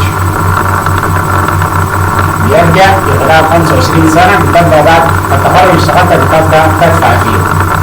هذا هم بيرفعوا التكاليف بتاعت الدراسه بتاعتك، لكن برضه ما بيغطي لك كل اللي بيسموه شميع. انت بتحتاج انه وده شرط انه لازم انت تحافظ على مستوى معين لازم تجيبه سنويا على اساس انه تواصل في انهم يدفعوا لك يدفعوا لك الى ان تتغرب. وما جبت اللي يسموه شنو اللي بيجيب منك اللي هو الدين اللي بيدفع سنويا للدراسه بتاعتك ده، او من سمستر بين سمستر او سمستر او مش سنويا متوسط بين سمستر او سمستر بيدفع ممكن يجيب لك في سمستر من السمسترات، هو بعد ده تواصل تدفع بعندك من عندك لحد ما تجيب اللي هو في نمره معينه اللي هو انت لازم تجيبه، بعد ذاك اللي هو الدين اللي ممكن يرجع يواصل بيدخل. انت ما جبت اللي يسموه شنو ده في اللي هو السمستر من السمسترات بيجيب الكلام ده، وتبدا تدفع من اللي هو تضطر انها تشتغل وتدفع يا تمشي في 60. هذا يعني نقطه في غايه الاهميه.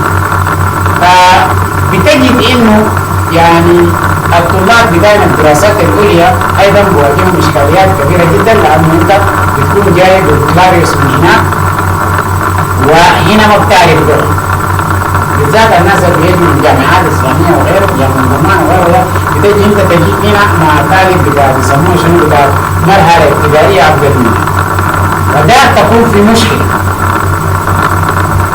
الطلاب اللي بيجوا من الجامعات الاسلاميه وغيره تجي تلقى انه الاشياء اللي انت درسته ده انت تجيب يعني سنوي، فهنا بيكون مشكله يواجهك تحديات كبيره جدا، فتضطر انه يعني تشوف وين ترجع تمشي تفتش محل الناس العاديين، ناس الغنم من غنمهم ومشوا ليبيا ومشوا وين وجوا يسموها تمشي تنضم لدولك وتواصل له. اما لو قلت انه يعني تواصل انه تبدا تدرس بتحتاج لك اللي هو شنو 3 سنه 4 سنه على اساس انك تعيد نفسك وتجهز نفسك، وبعد ذلك ترجع انه شنو بتواصل انت كشهاده. طالما عندك شهاده سودانيه ممكن ترجع تستخدم الشهاده السودانيه وليس الشهاده الجامعيه، لان انت بتلقى انه في الجامعات الاسلاميه غالبا انت درست لغه، واللغه ده مجاله هنا لما تقدم منه شهاده كبكالوريوس تخصص هنا مثلا يودوك في هذا المجال. مثلا تلقى انه غالبا لغه عربيه ودراسات اسلاميه يودوك في هذا المجال من المجالات. درست اعلام بلغة عربية هيودوك في هذا المجال من المجال. هنا هم بيشيفوا الشهادة بذلك يعني اللي بيهمهم انه بياخدوا بال 12 سنه ده وبيدوك امتحان. لما يدوك امتحان هم عندهم الشيء اللي انت قدمته، مثلا قدمت في بزنس ادمنستريشن يعني اداره اقتصاد، قدمت في اداره اقتصاد والتخصص اللي اخترته اقتصاد دولي. ده هم عندهم مواد معينه، الطالب اللي بيتخصص في هذا المجال او يدرس هذا المجال عندهم مواد معينه او انواع معينه من الرياضيات، مش كل الرياضيات، عندهم انواع معينه من الرياضيات. مثلا مخصص لشيء ده لازم الطالب ده يجي فيه كذا او لازم يعرف الاشياء ده. والرياضيات ذاته موضوع مستويات، هم لما بيجوا يدوك امتحان الدخول بيجيبوا من كله يعني مستوى، بيجيبوا ليه من كل نوع بتاع الرياضيات 5 ولا 6 انواع بتاع الرياضيات ده، بيشيلوا من اي واحد جزء بيجيبوه بيحطوا لك فيه اللي هو الورقه بتاعت الامتحانات اللي داخل المواد الثانيه ايضا بنفس الطريقه. هنا انت بيشوفوا المسائل اللي انت خليته يعني دايما يا مستوى، على كده بيحددوا مستواك انت وين. لما بيحددوا مستواك ده بيحددوا ده الكتاب، ده الكتاب انت استطيع انه تحل بشكل الكتاب اللي بعده وانت تبدا من هنا. قد يكون الكتاب اللي تبدا ده يعني الشيء اللي انت اخترته ده يعني المخصص له مثلا 12 سمستر، لكن انت على اساس انه تصل لاول كتاب في الجانب اللي انت اخترته ده تحتاج انه في كتب ثانيه حسب الامتحان، نتيجه بتاع الامتحان بتاع الدخول تحتاج انه تدرس الكتب ده كلها عشان تصل لمستوى الكتاب اللي هتجي تدرسه هنا اول كتاب. لازم انت تدرس الكتب دي كلها، انا تكون تدرس 20 سمستر ولا 16 سمستر، تقضي ليلك معنا هياخد معك سنه ولا سنتين رغم انه انت تجيب بشهاده، وحتى ولو جيت بشهاده بكالوريوس او ماجستير يوجه نفس التحديات، الامتحان هيوجه لنفس المستوى. وده هو الاشكاليه، وقد يواجه انه على اساس انه في اللغه يعني بالذات انه الريدنج والرايتنج، الرايتنج يعني تكتب، لكن الريدنج هو صعب جدا اللي هو القراءه، ومش صعب لكن يعني فيه يعني نوع من اللي هو اللي بيتطلب نوع من يعني انك تكون يعني ملم بالاستنتاج، والاستنتاج بيتطلب منه معرفة باللغة يعني من خلال تقرأ كلام، من خلال الكلام تستطيع انه تجيب فهو الكلام ده مثلا ايه. فده بيواجه اشكالية هنا في القراءة، يعني ده ممكن يجبرك انه لما تيجي الامتحان هتمر بكل شيء لكن القراءة ما تمر فيه. وده تعبنا كلنا رغم انه انا استاذ انجليزي يعني في اللغه في الدراسه في المدارس خاصه وفي ثانويه، ودرست في معهد التعليم البريطانيه. اقدم انا من السودان ودرست في معهد التعليم البريطانيه، ودرست اللغه الانجليزيه على المستوى الثانوي، ودرست في معاهد خاصه. ولكن على اساس ان القراءه تعبنا جدا على اساس انه واحد يعمل الدي دي، لان انا درست هنا بالدي دي ما درست بالشهاده السودانيه. تقديمي الدعوه للجامعات وللمعاهد بالدي دي. درست واخذت الدي دي. فده بيواجهك اللي هو الدي دي اللي هو الشهاده بتاعت التعليم العام هنا في امريكا. فهنا يعني انت القراءة بالذات بيواجه اشكالية على اساس انه تستطيع انه تجيب النسبة اللي هم عايزينه في اللغة الانجليزية، النسبة بتاعت المعرفة الذي تؤهلك مثلا تدرس بزنس ادمنستريشن في اللغة الانجليزية، على اساس انه تجيبه في القراءة ده هيتعبك جدا. وده ممكن يعني يخليك انه انت يدفعوك ورا لأربع خمسة كتب، والأربع خمسة كتب ممكن ياخدوا معك 6 سمسترات. ال6 سمسترات دي انت لما ترجع على اساس انه تدرسهم يعني بياخد معك فترة وبيكلف الوقت ويسحق مع الشغل وانت شغال ده غير قلبي انه انت تجي مثلا الطلاب بتاع الدراسات العليا. طلاب الدراسات العليا الاشكالات بينهم انت الواحد بتجي مثلا انت دكتور، عندك دكتوراه او عندك ماجستير، وعلى اساس انه تقدر تشتغل اي شغل عشان تلقى نوعيه الشغل، تلقى شغل ذاته مشكله.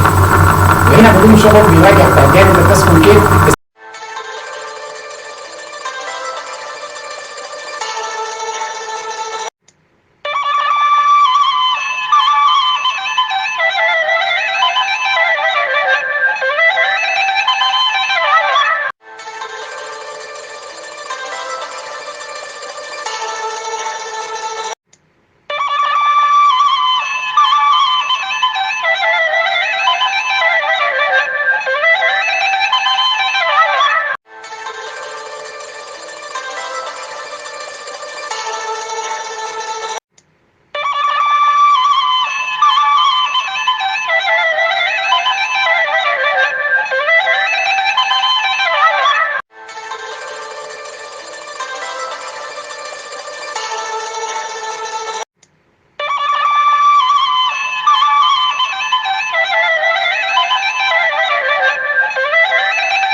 الصداقات بتاع فترة الصباغة بيواجه تحديات كبيرة جدا. تشتغل شغل وتقرا كيف تواصل دراستك ده مشكلة، على أساس إنه تصل مرحلة بتاعت إنه ممكن تشتغل.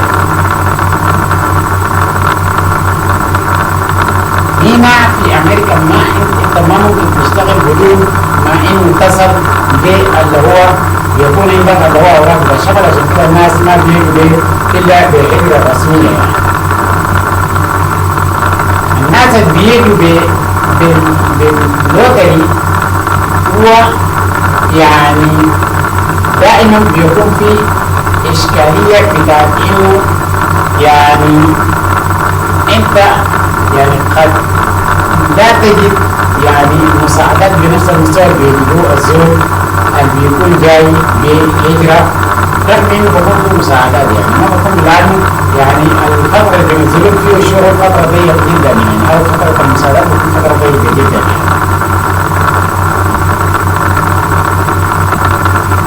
وده التحديات اللي ممكن يواجهها أنت كطالب في المراحل الابتدائية أو المراحل اللي هو الأولى. بالنسبة للمستثمرين الاستثمار هنا بيختلف. الاستثمار هنا بيحتاج صراحة لأرصدة كبيرة جدا. أنت كرجل أعمال أو صاحب أرصدة عندك قروشك ما تفتكر إنه تجي هنا تفتح دكان طوال. من السهل جدا إنهم يعملوا لك عملية اللي هو نقل بالنسبة لي اللي هو اللي يسموه شركة بتاعتك في من دولة ثانية وهنا هم بيساعدوا شريك في الحتة ده، أو مثلا تفتح شركة من السهولة جدا طالما جيت بطريقة رسمية، وإنك أرصد من السهل جدا إنك تفتح شركة. لكن المشكلة هنا اللي هو الشيء ممكن بواجهة طبيعة السوق، نوعية البضائع هنا في بضائع كثيرة جدا إنتاجها هنا، المصانع موجودة هنا، الناس بتعامل مباشرة مع المصانع، الناس بيتعاملوا مع الأونلاين اللي هو بيتعاملوا مع البضائع اللي بتجي من اللي هو من الإنترنت مباشرة. فده لابد من إن أنت تعرف تتعامل مع الإنترنت على أساس إنك تستطيع البضائع والأقل، بالإضافة لأنه ما أي قروش كده بتفتكر إنه دكاكين زي دكاكين هناك ده. الدكاكين هنا لابد من إنه الدكاكين بيكون مجهزة تجهيز يحتاج له مبالغ طائلة جدا، والدكاكين كبيرة. دكان واحد ممكن تاخد 10 دكاكين فإنها 20 دكان. فده هو اللي هو الإشكاليات اللي ممكن يواجهها. وهنا أيضا الضرائب ما في مجاملات زي هناك، إنه أنت ضرائب في المجاملة، الضرائب بيكون اللي هو نسبة كبيرة جدا، وده إشكالية ممكن يواجه أنت كمستثمر. بالنسبة لي أيضا المستثمرين الواحد هو يعني مثلا أنت صاحب أفكار فقط أو مبتكر أو باحث عن رأس مال دائما يعني تصل لرأس مال على أساس إنه تجد اللي هو خروج من البنوك وغيره ده بيتطلب اللي هو ليكويديتي بيتطلب إنه يعني اللي هو يعني يكون عندك اللي هو ما بيسمى بالضمانات. عملية الضمانات ده بيحتاج أولا لسنوات 3 سنة، يعني أقل شيء يكون عندك رصيد في البنك، حساب في نفس البنك لمدة 3 سنة. هذا الحساب يكون شغال مستمر القروش خارج فيه وطالع منه على أساس إنه بيأكد إنه أنت إنسان مستثمر محرك وإنسان عندك دخل ماشي وجاي. وأيضا بيحتاج ضمانات من أطراف أخرى مستثمرين وغيره. ولو أنت ما بتعرف ده كله ما تحاول عندك قروش ممكن تستطيع ممكن تعمل 50-60 ألف دولار، ممكن تعمل 100-200 ألف دولار في البنك، لكن ما بتستطيع إنه تستثمر يعني غير خارج بتاع قروش البيع حقق اللي هو خير خارج إذا حقق ده ما بتستطيع إنه يعني تستثمر، يعني ما في بنك بيديك خارج. فده ممكن يواجهك انت مثلا كمستثمر او كإنسان باحث عن رأس مال. عندك بالنسبة لي اللي هو الموظفين والاختصاصيين. الموظفين ايضا بيواجه التحديات اللي بيواجهك هنا اسلوب العمل. اسلوب العمل الناس المختصين والموظفين طريقة العمل هناك انه انت قاعد في الترابيزة ده هنا ما في. هنا اللي هو شغل ميداني، انت كمهندس واقف في الشارع مع اللي هو مع المال الشغالين، انت بتجذب ما بتعرف المدير منو بيسموه شنو، تلقى حالة العامل افضل من المدير يعني ده واقف اللي هو شغال مع اللي هو مع العمال التنفيذيين اللي هو شغال معهم المدير الشركة أو اللي هو لا يسموه شنو المهندس اللي هو شغال الطبيب كذا. يعني هنا الشغل بيختلف تماما، ما زي ما هناك تلقى رابط كرفتة وماشي كده والناس يتكلموا معاك تلقى منطقة اليوم وإذا عملت فيها زول مسؤول وعملت ما في كلام زي انت تجي زول الشغل جاهز موظف الشغل جاهز ونازل مع لا يسموه عمال بتاعين يعني. فده يعني بالنسبة لي اللي هو الموظفين والمهنيين الدنيا أو العاديين بينا زي ما ذكرت قبل عمال وحرفيين وباحثين وغير أقصد الباحثين عن تحسين ظروف الوضع والظروف ده، يعني تحسين ظروف الحياة وكده تغيير نوعية الحياة. دول هم بيشتغلوا يعني انت ممكن تشتغل سواق قرار، ممكن تشتغل أي شغل، ده ممكن تشتغل وممكن يعني فقط انه يعني انت تركز على العمل. انت لو ركزت على العمل ما بيجيب مشكلة، لكن لو لفيت الورقة أقل شيء يعني انت ممكن تمشي في 60. لكن ركزت على العمل محافظ على أوراقك، يعني أوراقك ده ما حصل لهم أي شيء، يعني ما قلت بقى هنا الكعب إنه تقوم بأي جانب إجرامي أو أي مخالفات ما صدق هذه المخالفات بينزل في الأوراق الرسمية، وخاصة يعني المخالفات المرورية وغيرها. المخالفات المرورية البسيطة بين الجمهور ممكن يتحول لفارس العالم ويتسقط. المخالفة المرورية أنت عملته ما دفعته ما مشيت المحكمة ما غيره، ده بيتساعد لشيء ثاني، والمرة الثانية لما يمسكوك ثاني بمخالفة ثانية بيتساعد لشيء ثاني ممكن يكنسل السموشن بتاعتك الرخصة بتاعتك. بالتالي هتدخل في إشكالية بتاعتين السيادة لمكان العمل وتفقد العمل وتتحول لعاطل، وده هيخلق لك إشكالية. فده من الأشياء اللي بيواجه مثلا العمال العاديين والمهنيين وغيره. بالإضافة لأنه حتى بتاع القضاء الحته بتاعت انه هنا الشغله المهنيه بتاعتهم يعني عاليه جدا. شيء في زمن يسموه شنو يعني بتجي تلقى انه سيد الشغل واجب داير حقه يعني منتظرك على راسك انه تشتغلوا له تخلصوا له يمشي. ويعني طريقة العمل هنا التزام بالزمن بالساعة، الساعة كذا انت ما غشيت الشغل يعني اثناء الشغل ما في الشغل هنا بيقولوا بعادتك الشغل انت كله بتكون واقف. الشغل بالزمن، الاكل بالزمن اثناء الشغل. يعني الشغل هنا شغل صراحة رسمي جدا بيختلف من الشغل من هناك. ازياء كده معناها بتجي زي كده. شغل مثلا محلات اللي هو مطاعم وغيره بيكون في ألبسة للإنتاج، هنا التخطيط بعد شهر الناس وغيره ده كله بيكون مهتم تماما. أقل شيء أنت تقيم بأي حاجة بأي واحد من اللي هو الضوابط العمل اللي هو تلقى نفسك برا الشغل. تردد من شغلين انت بيواجه الاشكاليه لانه الرزم بتاعك اي شغل جديد تمشي بينزل اللي هو التاريخ بتاع العمل بتاعتك بيجي انه انت مفروض من اكثر من شركه بتكون في اللي هو اشكاليه لانه ما هتلقى شركه بيشغلك وتتحول هذا لاخر وهتمشي اشياء. ده ايضا تحديات ممكن بيواجه اللي هو اصحاب القضايا الخاصه والحقوق الانسانيه. اصحاب القضايا الخاصه والحقوق الانسانيه، قضايا السياسه، قضايا انسانيه، قضايا فكريه، يعني ده انت يعني القضايا الانسانيه، قضايا فكرية، قضايا تجارية، اقتصادية، قضايا أمنية.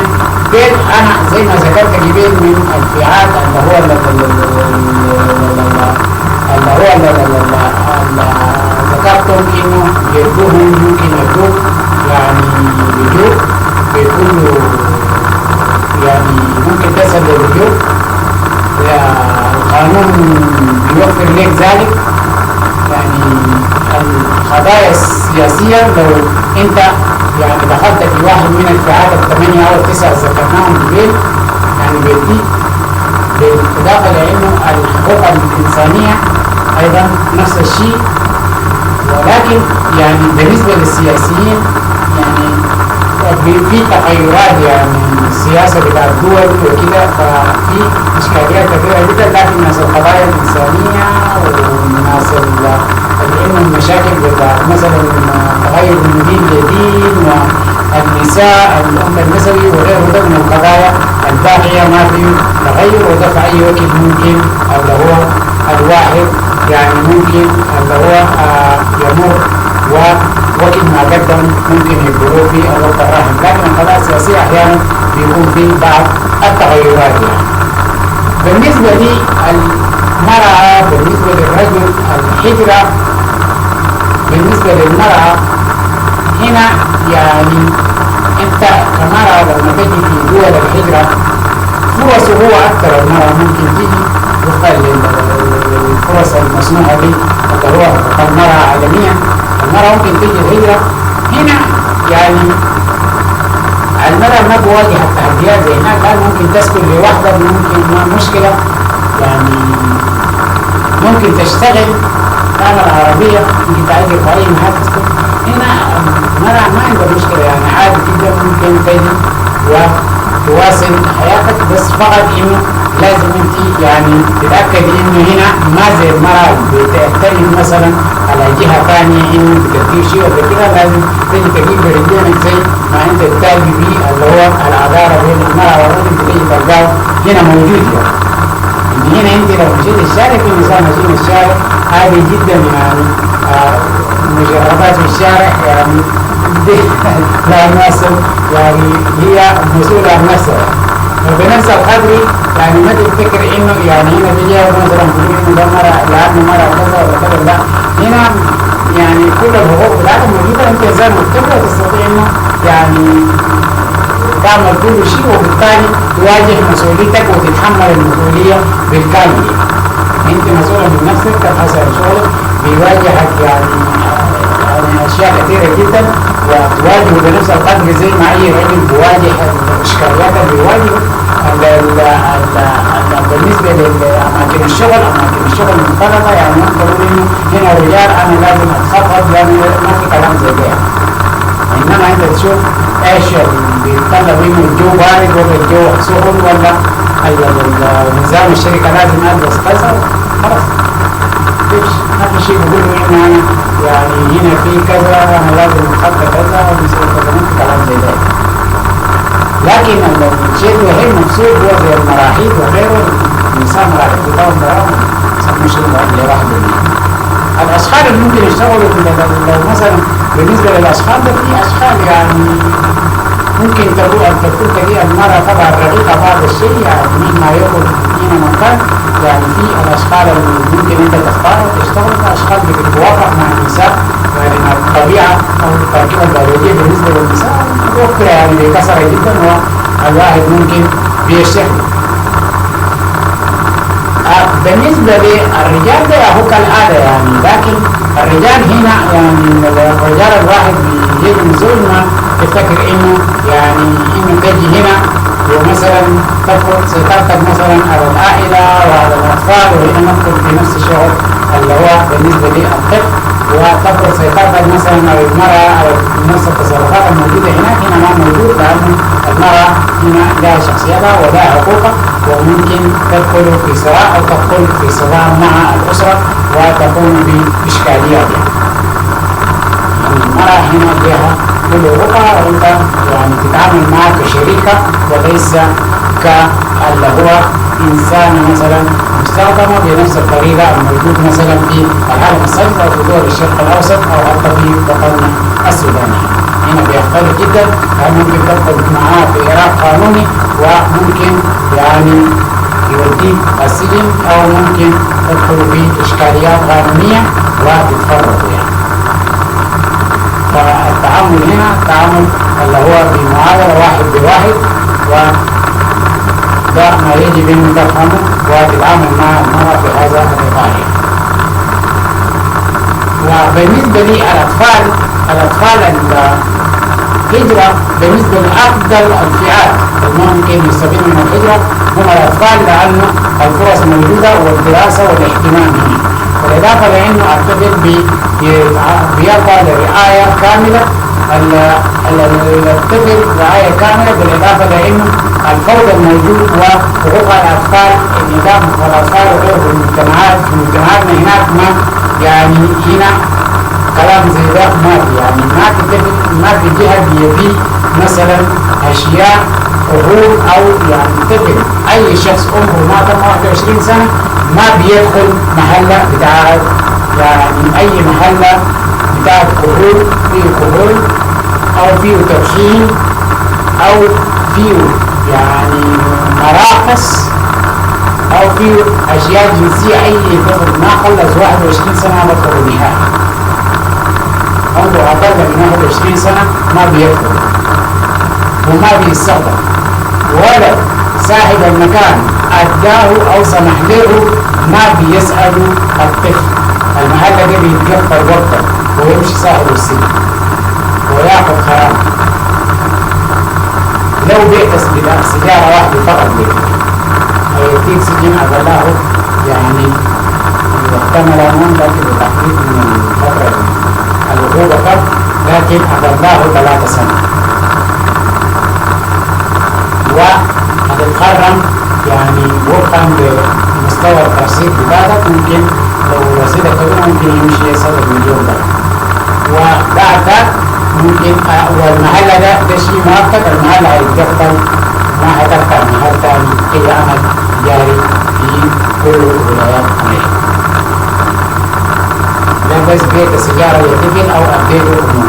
يعني إحنا لما كنا شغالين أعمال بتاعت دليفري لما تمشي في البيت يعني لو جات حتى عجوز لازم أو شاب كبير لازم يطلع البطاقة بتاعته، والبطاقة ده لما تقول إسباني تاخد الصورة بتاعت البطاقة وترسله للشركة قبل ما تسلمه اللي هو الأشياء اللي أنت شايفه الدليفري ده لو فيه أمور أو فيه سجاير. الأشياء اللي في الباكج اللي أنت جبته أو في الرزمة اللي أنت جبته على أساس إن أنت عملت له دليفري. ما يستلم زول عمره أقل من 21 سنة، لو عمره أقل من 21 سنة تشيله في يده طوال ما تديه. فده اللي هو بالنسبة لي الأفراد، بالإضافة لأن الوجبة المدرسية متوفرة، يعني الرعاية الدراسة متوفر. يعني الطفل لو غلبت في البيت ممكن تسلمه للدولة. يعني ده اللي هو الممكن. رغم كذا يعني كل الظروف بالنسبة للأطفال المراهقين بالذات هنا الفارقة. الطفل ممكن يجد إنه شيء مختلف. الطفل المشى هنا ما بيرجع اللي هو العالم السابق. ده الشيء الموجود. الطفل المشى هنا ما بيرجع، والولد هنا ما لو مشى ما بيعيش هناك، وجا من هناك وجاء من هناك صغير هناك ما بيمشي، ولو مشى ما بيعيش هناك بيجي راجع. يختلف تماما اللي هو يجد بيئة تماما حياته بتغير تغيير كلي. الطفل جاي هنا معناه خلاص يعني ده ممكن انه يمشي هناك تاني ويعيش هناك، بالاضافة لانه هنا يعني طبيعة الطفل اللي جاء في عمر مثلا بتاع المراهقة في البداية بيصطدم، يعني جاء في عمر 16 سنة أو 14 سنة بيصطدم لأنه بيجد هنا مدارس مختلطة وتعامل يعني مفتوح بين اللي هو الأطفال المراهقين، التعامل بيناتهم بيكون مفتوح وعلاقات مفتوحة. فهنا يعني بالنسبة لي بقية الطلاب والأطفال ممكن بيكون عادي عندهم لأنه من قايمين كده، أما الطفل اللي هو الجاي من هناك ممكن بيتحول لفوضى وبيصطدم بهذه الأشياء اللي هو داخل المدرسة، وممكن بيتحول لطفل ساذج وفي النهاية ممكن يأثر في الدراسة بتاعته وبيواجه إشكالية، وممكن يواجه إشكالية هنا. بالإضافة لأنه يعني إشكاليات اللي هو بتاعت المراهقين ممكن يحولوا لإنسان يعني مباشرة يدخل في العمر بتاع 18 سنة بيكون مسؤول من نفسه لخش 21 سنة، ومباشرة ممكن يتحول لإنسان سيء من خلال اللي هو قانين مماثلين بالنسبة له وصداقات بيناتهم ممكن يتحولوا لمجموعة سيئة جدا وينتقل يتحول لإنسان سيء، وبالتالي ممكن يقطع دراسته ويكون إنسان غير يعني إنسان سيء، يعني ما يحقق أي نجاح، وممكن يتحول لإنسان مجرم، ممكن يتحول اللي هو ده بالنسبة للأطفال. يعني بالرغم من أنه اللي هو أفضل بيئة بالنسبة للأطفال، أفضل فئة ممكن يستفيدوا من اللي هو من الهجرة هم الأطفال. الفئة الأكثر فائدة ممكن يستفيدوا لأنه كل شيء متوفر بالنسبة لهم، بالإضافة لأنه الحماية، بالإضافة لأنه الأمن متوفر بالنسبة لهم والرعاية، كل أنواع الرعاية الصحية وغيرها ده كله متوفر بالنسبة لهم. الطفل هو أكثر الفئات اللي هو ممكن يستفيد من الهجرة. المفكرين والفنيين والمبدعين وأصحاب الآمال والرؤى بعيدة المدى هنا يعني ده نفس اللي هو الجبال. يعني انت كل شيء انا زي ما قلت لك بتشوفه، بتجد التكنولوجيا متوفر، بتجد كل شيء متوفر، لكن نسبة المناطق تساهلنا كبيرة. يعني الاشياء اللي انت تفكر فيه وتعمله تلقى 60 واحد زيك يعني شغال فيه وعمله مبدعين كبار جدا. ونوعية الإبداع، نوعية الفن بالذات، لو انت مثلا فنان بتغني او يسموه بتجي تلقى انه مثلا المستمعين بالنسبة لك مستمعينك هنا ما مش ممكن، رغم انه الآليات متوفرة وانت تشتري آليات وانت يعني من الصعب جدا انه هنا تجد اللي هو جمهور. ما من الصح إلا وتبحث عن كيفية إنك تختلق يعني نمط جديد بتاع الفن، وده إشكالية كبيرة جدا.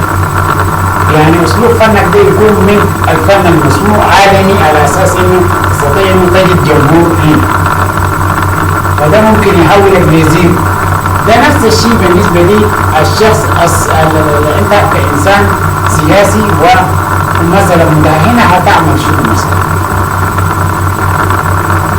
فده بيواجه الإشكالية. يعني احنا كلنا في فترات يعني مثلا في السودان تلقانا متحدثين في اللي هو السيمينارات ومناقشين أقوياء جدا في المحاضرات السياسية اللي بتتاخد بين صوت واسع، لكن لما انت جيت هنا يعني ما بتجد ذاته انه يعني مين تتكلم له، او يعني ممكن ده مش اسم المراد اللي هي كيف تقول شنو يعني في انسان يعرف تقول شنو هنا هناك عندك وتناقض وتصير وتوجه وتنتقد وتصير هنا تنتقد مين؟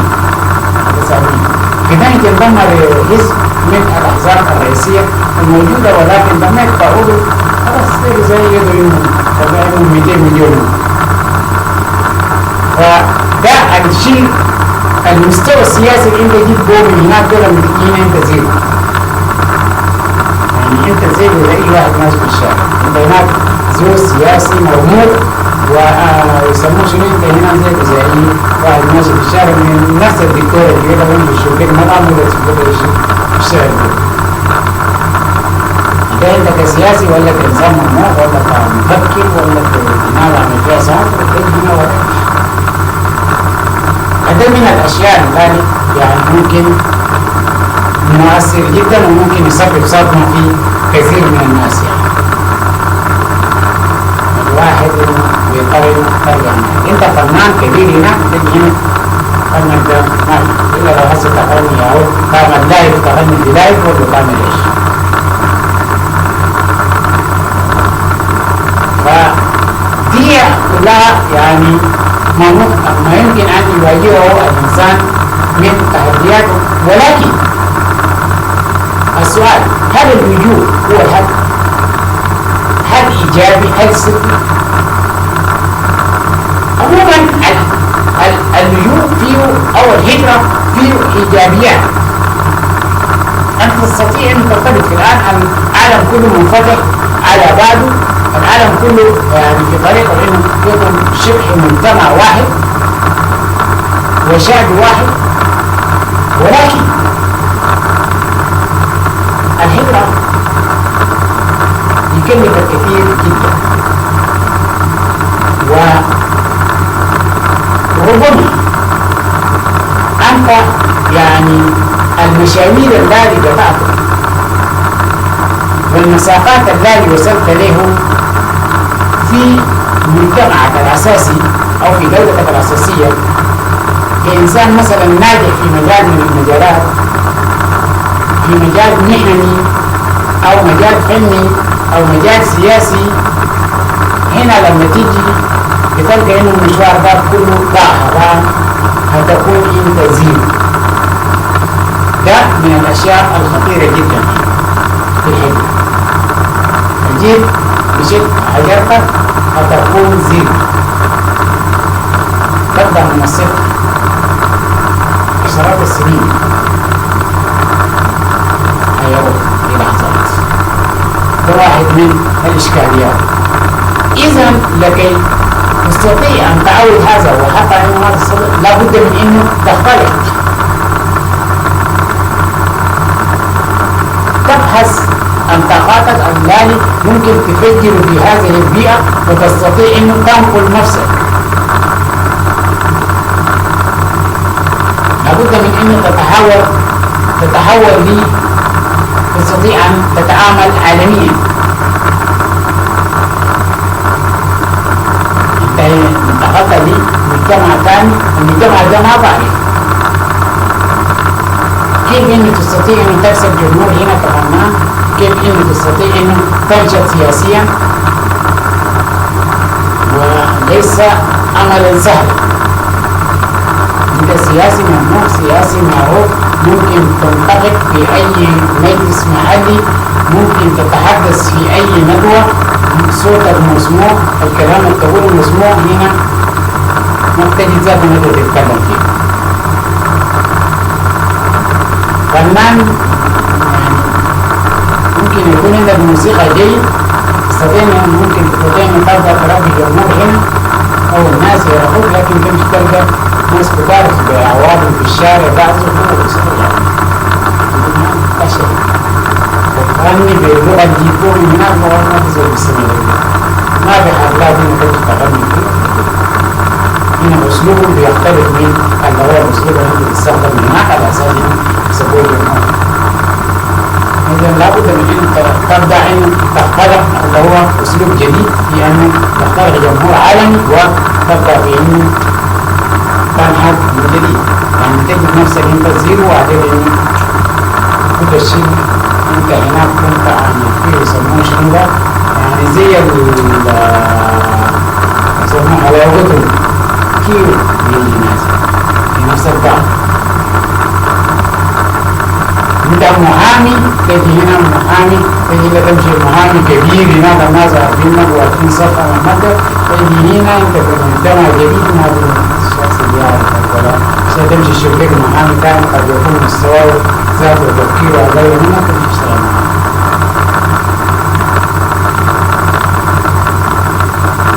فهنا ده من اللي هو اصحاب الافكار، اصحاب اللي يسموه شنو يعني، أو الناس دائما يعني بيكون عنده ابتكارات، بيكون عنده أنشطة أنت بتتضرر يعني ضرر بديهي في الحين. زي التاجر اللي راح من محل لمحل وفقد زبائن وعليه إنه يفتش زبائن من جديد.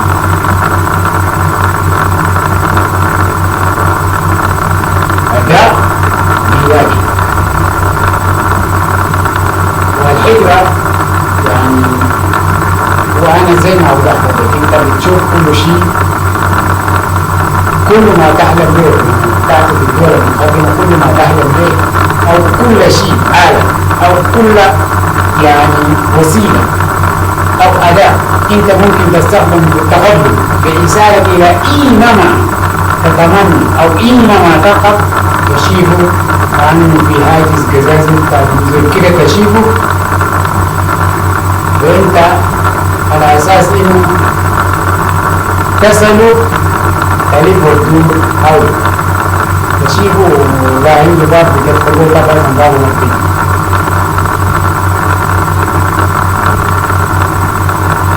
في حين انه يعني انت بحيثك يعني اشياء كثيرة بيكون العمر بيتقدم وعايز تحقق اشياء كثيرة، وفي ناس تانيين منتظرين منك اشياء كثيرة جدا ورا احلم. عايز مثلا عندك اشياء الشخصية عايز تعسس، ده كله منتظرك في النهاية، هتضطر انك تترك اللي هو الامال الكبيرة مثلا في مجالات بتاع انك تبدأ فيه وغيره، تتحول ليه انه تبحث عن مصادر للدخل وغيره، في النهاية تلقى الأمور ماشية وانت تبحث عن تجمع شوية دولارات وشوية كذا، وده تحديات كبيرة جدا في هذا المجال. ولكن أي إنسان بيواجه إشكاليات، الناس بيواجه إشكاليات في مجال الذي يغير دينه ويواجه تحديات ويغير كيفما يكون. يعني أنت لو في طريقة أو يعني السياسيين أو غيره لو في طريقة يعني الناس فقط إنه أنت تبحث أعمال وتغيير بتاع الحياة وغيره، لو في طريقة للنضال من هناك الناس تكافئ تغير الأوضاع في المواطن الأساسية بدلا من اللي هو إنه يلجوا للحكم. ممكن بمساعدة القليل من الحاجة الناس يحاولوا إنه يعملوا على تغيير الأوضاع في الأوطان الأساسية. إنه الهجرة هو ضروري ولا بد منه، والتواصل بين شعوب العالم لا بد منه، ولكن تغيير المواطن الأساسية هو الكفاح الذي انت ممكن تجي هنا وتنظر لو ممكن هنا ممكن يحقق الناس ما ممكن يحقق تغير كبير جدا يعني. وإلى هنا نشكر الذين رافقونا لهذا اليوم ولكم التحية ونتمنى أن تكونوا دائما معنا وحتى نلتقيكم في المكنسة والكماشة يوم السبت من كل أسبوع. الأسبوع القادم سنلتقيكم ويوم غد سنلتقيكم في برامجنا يوم الأحد ولكم التحية وإلى أن نلتقي ومع السلامة.